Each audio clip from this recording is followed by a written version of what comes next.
Welcome into the latest edition of ESPN FC. I'm Dan Thomas, joined in the studio today by Shaka Hislop and Stevie Nicol. Sorry, United fans, we're going to keep talking about it. Liverpool's 7-0 victory, of course, at Anfield yesterday. It really was one of these standout results from this season in the Premier League. Here's the back page of the Mirror on Monday. Sitting Ducks, United flogs are ordered, stay here, shut up and listen to the cops celebrate. It was quite the result, wasn't it? Which, of course, for Liverpool gives them 3 points to keep them in the hunt very much for a Champions League place. For Manchester United, any sort of a talk of a quadruple now well and truly done. Let's welcome in, shall we? Don Hutchinson and Mario Melchiot joins us.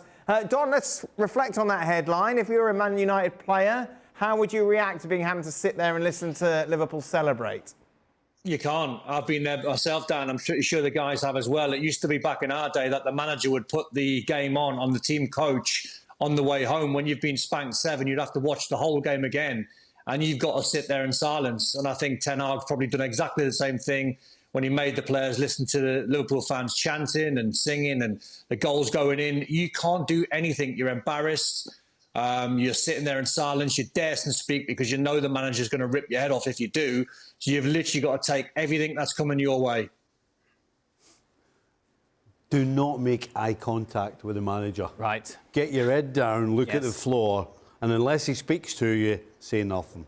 That's the rule. Do those sort of tactics work? Listening to Liverpool fans, does it sink in? Does it make a difference? Listen, I would suggest the headline's probably wrong, but I would imagine that get in the changing room, you can hear the cop. Right. And the manager's going to be shouting and screaming and talking, and part of what he would be saying is, listen, here we go, and listen to that. You did that. That's your fault.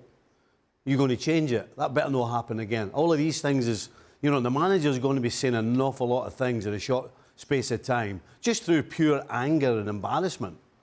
And as I said, the most important thing is, head down, look at the floor. Don't talk back. Don't talk back. No. Oof, no. No. No, unless you're spoken to, that's your spot. I think this reaction from Ten Hag does a couple of things for Manchester United, who have been outstanding up to this point. And as was mentioned on the show yesterday, maybe some of them started to believe their own hype a little bit.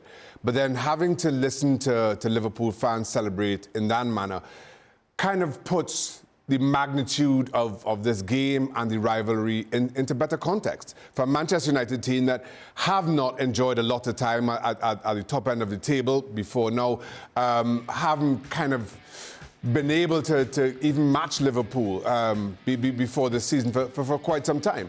And just given the way that Manchester United down tools halfway through that game, it's about so much more than the 3 points. It's about so much more than the scoreline. That I think Ten Hag is saying to them, this is the club you're playing for. This is what it means. And unless you start to take this on board, all the good work we've done so far may be in vain. Let's pick up on that point, Mario. It was Manchester United's attitude, wasn't it, in the second half when everything was going against them that seems to have drawn the most criticism. Yeah, it's also normal, you know, when you're down in it, you know, like in the first half, Ten Hag said, like, okay, we were in the game, but you could see already the way the game kicked off, the way Liverpool stepped into that game, it was just a different energy. They were waiting for that moment. Like sometimes you play against teams, especially in England, and me coming into England, it was like the biggest surprise that I had was the desire and the will to win they had, some of the players. Because in England, it is just like that. Even if you have faced someone that might not have the ability than some have, but one thing they have is the character. And I think Liverpool had more character than Man United had, especially when you looked. And then the second half, of course, you mentioned that. But just certain things were just not right. And certain things, the things that are not right, that always should be right, is you should be ready for the biggest game in England, because clearly if you don't know about it, someone should have told you about it. And then the second thing comes, when the game kicks off, I'm telling you, Anfield, it's a great place to play. But it's a sad place to lose because they will make sure you know about it. And I think 7-0, guys, that's not football anymore. We call that kind of ping pong.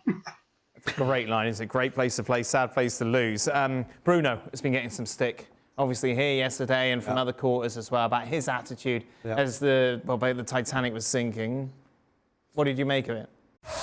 Well, thank you very much for watching ESPN on YouTube. For more sports highlights and analysis, be sure to download the ESPN app. And for live streaming, premium content, and let's not forget as well, ESPN FC 7 days a week. Subscribe to ESPN Plus.